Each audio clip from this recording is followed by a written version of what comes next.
Est-ce que journée de la femme et lobby kaka, il faut que là, maputa sikato, comment ça se fait ici à Kinshasa? Vous journée de la femme, et allez, et là, il faut retenir par rapport à la date du 8 mars. Botika pour te donner nzoto na mibali likolo ya mbongo po bapeso valeur batia na rana yo fo yo moko mwasi omipesa valeur ya mama. En tout cas jamais komona mama chouchou muta uta libanda kotia baye komanke au respect non loba yo moko fongoli po.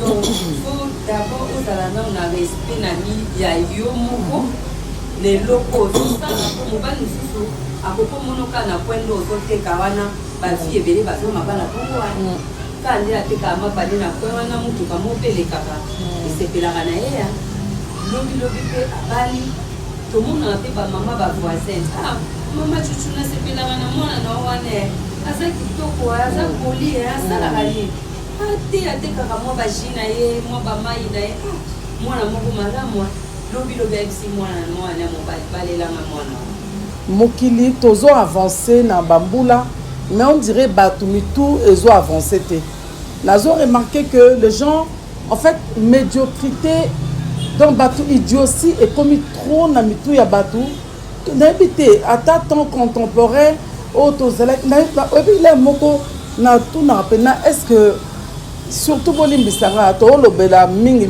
mboka biso ba congolais parce que lelo biso ba congolais entre parenthèses ezana na bamba na mike ezana na ba mikolo la mozoto lobi est-ce que vraiment il fallait les kaka boy tout il faut ezala boy alors ba papa à l'époque ba papa la biso quand je dis nos papas eza ba papa on à l'époque je me rappelle que ba papa bande kozwa charge yandaku à 100%. Quand je dis à 100%, je peux même aller au-delà. À Rose, même à 200%. Pourquoi? Papa, on est aux charge. Il y en a qui ont une charge, il y a belle famille. Parce que si on a bali maman, il y a ma belle-mère, ma beau-parent, on m'occuper. C'est mec qui a occupé. Mais il y a les loyaux. Le monde est comme à l'envers. Là, on a ma maman, on est conseillé le côté, ma femme, on est le côté. Pendant l'inga, Yemoukaza papa, il est le maître à la maison, a aussi la tout. Au moins, on a un salaire boé, a yenango, a petit programme, il y a moi, a petit programme, il y a une classe, il y a Minerval et Maramoutou. Mais le lieu est comment, maman, il faut que tu marches, maman, il faut que tu ah bon? Oui, maman. On a une journée de la femme. Journée de la femme. Amitiki, nzoto na yeto, mususu, on a fait alati pantalon. Atolika libaya ya liputa abimi akena baba toko bima moko ezali okomona mama tokosala tour na tomona quartier na biso ya banda okomona na baba ba plein o ezawana oh seigneur basangani de na ba mibali la misuka kepa ke luka kopene yango mona ba journal boibana na biso bazobeba omona la misuka jeune fille mususu moi je me déjà tiré du coup à moi petit chéri babimi mais ce n'est pas normal, ce n'est pas la journée de festival et cette journée te mutakoki kobima po amela alangwa to mobali kaka fo bazala na mobali non ce n'est pas ça nani nazonga na lobi nengo lobi lelo ba jeune fille lokola yo posa jeune femme bon oebisi biso statut na ote excusez-moi peut-être pour na okota eza vie privée telena tuna aux jeunes femmes, tu es mariée ou... Je ne suis pas mariée. Ah, ok. Wana vraiment mentalité ni maman na mutuna eza donc ayebi que journée de la femme pour la dali puta même si nanzala mais nazala nani puta mais ce n'est pas ça. Ce n'est pas ça. Lamba na biloko na ndaku silisa ata moko koki kozali puta mais ya tiki yo nzala. Sans me dire un mot. Dis-moi. Ça c'est notre Congo. C'est quoi neti boye mama Astrid?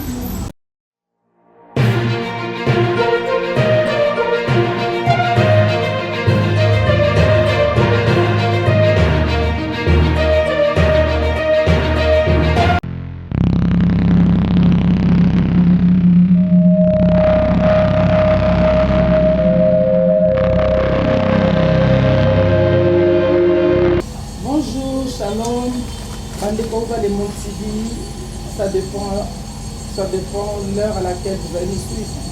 toyebi susu epa na bino comme omesano koya kotalisa bino numéro ya lelo ya le 8 mars 2026 tokoya nanu liboso koloba na nzambe merci korendre nzambe grâce parce que c'est lui qui a permis que cette journée soit active et puis tokoka kozwa journée ya lelo parce que mingi tobandaki na bango année bakomi lelo te ezalaki na makasi na biso te na ngoye na biso pe te na momesano pe te mais ezali ngolu soki nzambe apesi ndenge apesi biso ngolu toyaka toujours kopartage na bino tolingi koloba boye avant tokota na but ya sujet na biso toye koloba si vous n'êtes pas encore abonné sur notre chaîne YouTube, nous vous prions le mail sur le cœur en vous disant que abonnez-vous massivement, likez, partagez la vidéo, le Seigneur vous bénira. Toye koloba lelo toye kosolama mukien na le 8 mars par rapport à notre journée de la femme. Et na plateau nanga nazanga mon côté naza na invité nanga mwana nanga na kotika lié moko se présenter boye na kosenga na mwana nanga Fenech Mokonzi akende kofungola biso plateau kozwa invité na biso. Shalom ma fille, comment vous allez? Je veux bien, merci, vous aussi. Oui, ça va bien, merci. Bonne fête de la femme aujourd'hui. Merci pareillement à vous aussi, maman. Merci. Maman, merci. Na kosenga tozanga biso bilenga tobana lingala parce que vous savez que nous sommes lingala fond hein. Donc toye kosola na kosenga na yo se présenter pour na bandeko ba yebi te peut-être dans la liboso ba mona yo na plateforme na biso o se présenter comme ça bazwata bayeba nani oyo tozali na elongo. Kombo na ngai Astrid Mangono, naza femme d'aujourd'hui. Toza na lisanga na biso pe ya ba mama na compte ya parti na biso ACP. Toza na structure na biso en fait kombo na ngo femme d'aujourd'hui.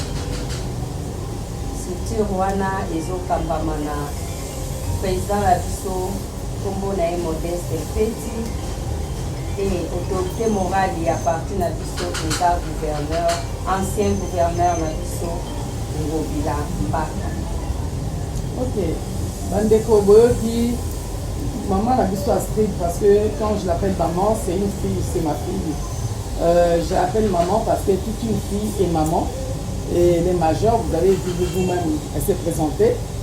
Yango toye koloba maman Astrid oko koyebisa biso lelo toza journée lelo le 8 mars na sur oko pesa biso nano banda tongo etanaki ozalaki nano liboso préoccupation ezalaki na nini na tongo avant midi en fait eloko nini osalaki bon avant midi na ngai nakendaki na l'église kosisa église kobima église naki kotala maman nazalaki na maman na nga tobandaki mpe kopartage na maman vraiment en tout cas journée de la femme mpona biso bacongolais eza journée oyo ezalaka ya mwasi ezalaka journée oyo ya valeur de femme en fait mwasi oyo aza femme dynamique mwasi oyo aza femme même ya société ou femme de ménagère ya ndako biso nyonso eza journée ya basi na kati ya journée ya basi wana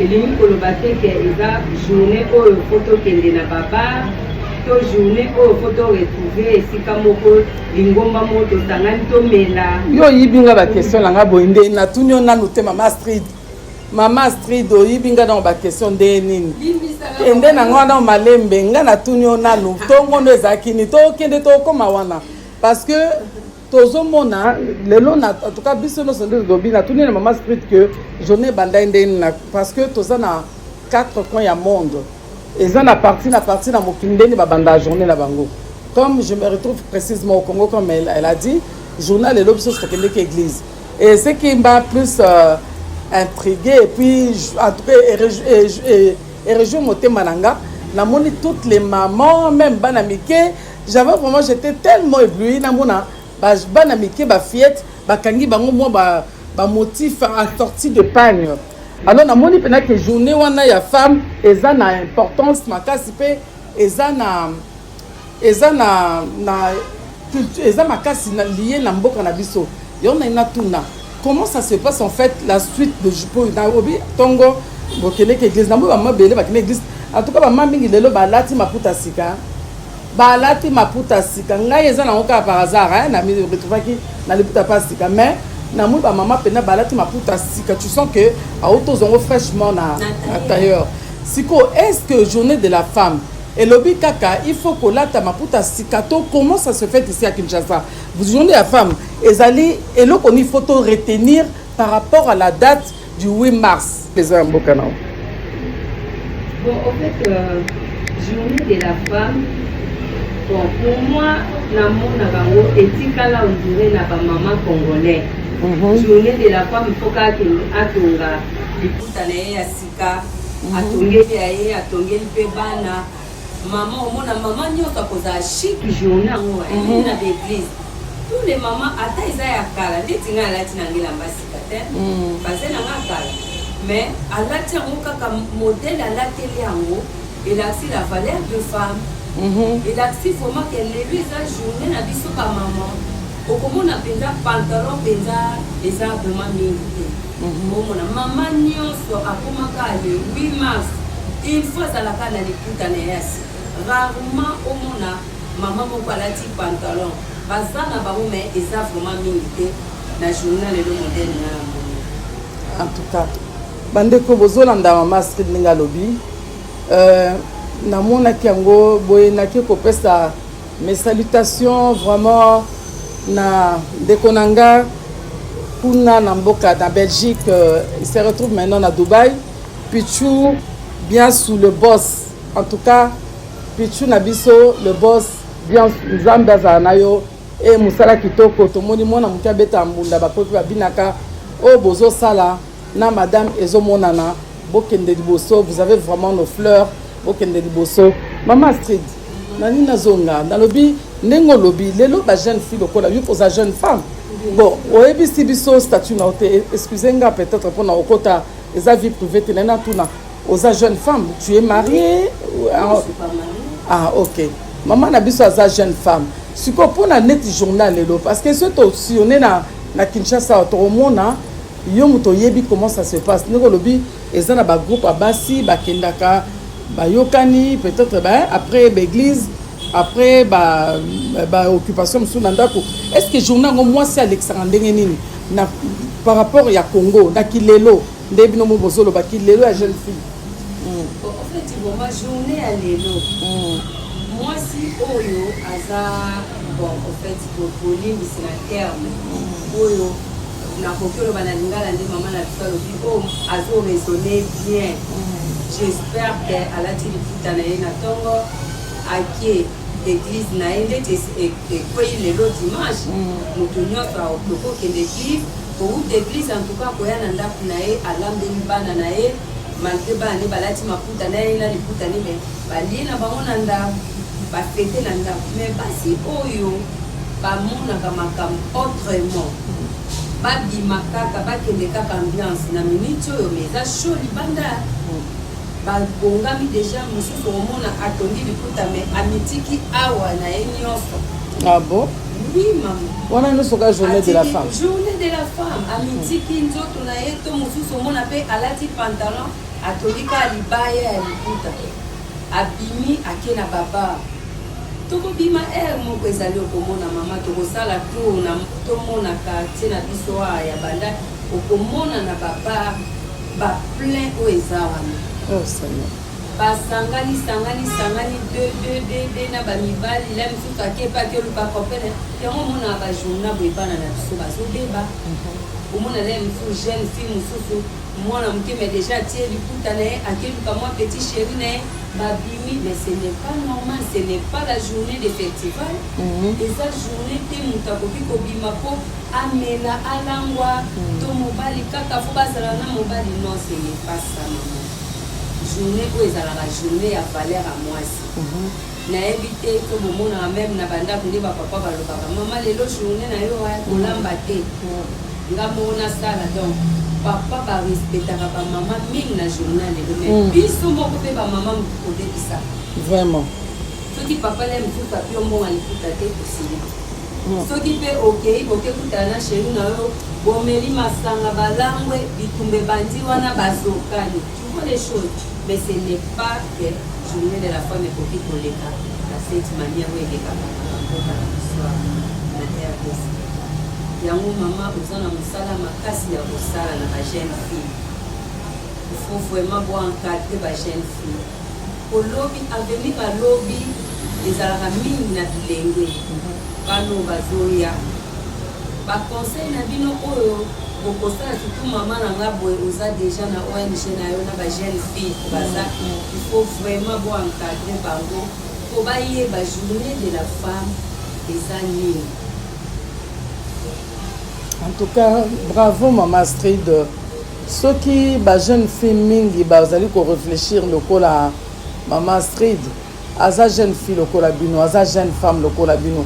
Parce que le lot est mokili, tozo avancé na bambula, mais on dirait batumitu ezo avancé te. Nazo remarqué que les gens, en fait, médiocrité, donc batu idiotie est commis trop na mitu ya batu.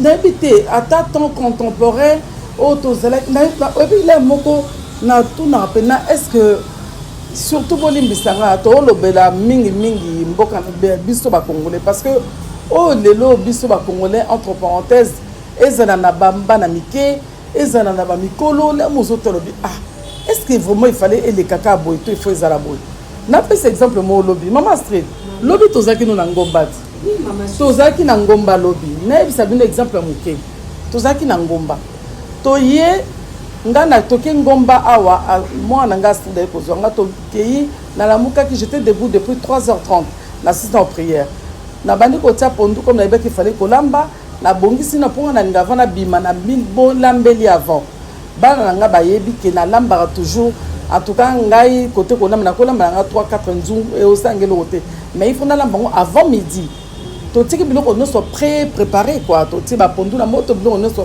tokangi barechole to bima toke ngomba toyebi ke vers 12h tozongi toke na bambouteillage ngomba na biso esilaki ba 12h30 tozokende asi mutaki na volant toye awa tokomi embouteillage ezwi biso 4h ya nzela tokomi 17h30 na ndako kokoma tozokoma mwana na nga aide ménagère na nga ayebi ke tolete parce que tozaki non na état likolo na ba fatigue na ba embouteillage kokoma tokomi comme ayebi ke journée de la femme lelo on a zoé tellement du solo il y a des gens il faut vraiment ko conscientiser ba tout baza conscienté ayebi ke awa eza musala eloko liboso nde toyaki eloko liboso fallait kokota nano akende abongisa mama to anoto tsana nzunga mbo eloko liboso akende nini alobi ko tout abimi alakinga te abimi ke epata ya pozo elamba na ye po lelo efalala te namba sika liputa na sika siko na lolengi wana est-ce que bon nga pena tango ba mo ebisi avec ake kozela parce que il faut la tango lobi. En tout cas, je me suis posé mille une questions. Est-ce que c'était nécessaire? Est-ce que c'était nécessaire pour la tango lelo puis ala tango te pa na bango te ala te nango awa poto kende ka église bilamba pasanga nango est-ce que yango na bi est-ce que lolengi wana muta comprendre journée ngo ya lelo supposons na que yé na mémoire na yé na mutu azokanisa que journée de la femme faut pas kolata liputa donc tout dit moi si alati liputa te au moins on dirait journée est passé bien si pourtant dit tabomi onzala abomi onzala atiki yo mama na enzala ake koluka liputa tiko dis-moi wana vraiment mentalité nini oyo mama wana na mutu na eza donc ayebi que journée de la femme funa la liputa même si na nzala mais nazala na liputa mais ce n'est pas ça lamba na biloko na ndaku silisa ata air moko oki kozwa liputa mais ye atiki yo nzala sans me dire un mot dis-moi ça c'est notre Congo siko neti boye Mama Street na journée d'engolobi parce que toyoka rappel solo muso balobi ke journée de la femme basi mingi pe parce que na kati ko mela masanga wana ebele bakutani muso pe mibali muso bakutana na bango te bayebani te pokwiti pe esalaka babuzo be pesa batu buzo bebele bakutani kaka boye basimbani bakei omona pe mutu ake zemi mba se protéger pété mususu po mona maladie mais dis-moi est-ce que journée wana il faut moto akende ko sala makambo ne comme lokwa bonyama est-ce qu'il faut se comporter ndengwana to ezana lo lenge mususu oyo mutu ndenge lo baki tout à l'heure lo biki oko ko passer on pe na ndako soit so boza batu ya ba na société je pense que yo salaka bien sûr on fonctionnaire de l'État ozomona siko yo kuto oza fonctionnaire de l'État mais journée ngo écoute dimanche yo no uti église oye to vandi o to kotala mama oye to vandi otalisiko mama morale nao siko yebisanga est-ce qu'ils ont obligé il faut que bon kuta na groupuscule là-bas tout quelques filles elles ont ma bête peut-être so elles ont na bonne cause mais est-ce qu'il faut que ça les lango na lo lenge on exagérer peut-être même pas ça tabu on a yebi raconte au ba ko kutana ezali ya ministre ya genre et famille azwaka tête na ba ministère au dans le ministère de finance a 20 personnes na agriculture 20 mamans na ministère énergie 20 mamans donc na ba ministère ko soit moi 10 20 ndio mona ba sali rassemblement wana ba ke ou bien ba au stade de martyr ou bien ba louer espace moko ata na ba grand hôtel balubi salle moko akele ko transmettre bango thème ya journée de la femme ozomo ba raconte eza koni o eza lucratif ok ezali mpona koankote ya bamaman wana eza un plus mpona kobakisela bamaman na bamama bayeba thème na ya le 8 mars ezali parce que mingi na omona baso otunie pourquoi le 8 mars nous bano ezaka fête de la femme eza ayebi te qu'est-ce qu'il y a eu le 8 mars pourquoi eza le 8 mars et qu'est-ce qui a été fait, qu'est-ce qui a été dit, et puis moi si il faut yeba devoir naie, ayeba payer, ayeba droit naie, parce que moi soit yebi droit naie te, azalo kola moi si nyama. Est-ce que parce que moi si la carte société de Tolobi, la femme c'est aussi un pilier de la maison. Maman chouchou. Na kati yote. Na musala na biso to sala. Et pour moi mobalia azobeta lisolo alobi nga fona balaka mwasi asalaka fona balaka mwasi asalaka tona balaka mwasi azodeblie déjà po akuvui mpe ndako tala nongi est ce que akokoloba fona bala mwasi amelaka masaka to fona bala mwasi ofo baévénement nyonso ekoki koleka le 14 février ye wana Saint Valentin le 8 mars ekuta non mais tala mobala azoluka déjà mwasi asalaka komona que soki mwasi atozoteka maka ata nguba otie na point na yo mobala korespecte yo liputa santira bien tokokozwa mpe ata 20 mama okaboli bango maputa papapapapa bamama na mpe bake batongi maputa na yo mais libetaka to omona mama lala mosu avai na point wana azomela epi kokoyoka liputa no pasi ya solo amemi le 8 de la femme dans photo sebela funa mela nazala na petit chéri nanga omona pe muso azala mbali te bendeka alati likuta bongo balingi ka même jour balingi babimi na ye so pe mutu azala maladi ofi maladi c'est ça alors bana basi tomi batela bilenge tomi batela ngande naza boye coach na ngai yeyo ya mama na ngao tovandi lelo awo. En tout cas, faut que mi batela mi pesa valeur. Le 8 mars, esa journée à festival et esa journée où il faut maman a raisonné nini o ya malamu akoki kosala na société nini o ya malamu akoki kosala ata na commerce po ebotela ye quelque chose. Otozomona mama chouchou teti na este yebisanga nde bato bazokufa baguerre ezosala est ce que bamama wana bakofete le 8 de la femme bakofete le 8 mars te biso mutu okoma obengango le 8 de la femme mama mosusu azobengango en tout cas tala le 8 de la femme le 8 de la femme babi le 8 de la femme le 8 mars le 8 mars c'est vraiment merci beaucoup maman Chichou. En tout cas nasepeli mingi bandeko auva le monde TV bozomona biso to chaîne na biso ezalaka mpona koéduke eza mpona kopartage eza mpona kokonscientize eza mpona komema en plus parce que toza wana toza ba nzambe apesaki biso likanisi oyo ezalaki te po toya na bainsulte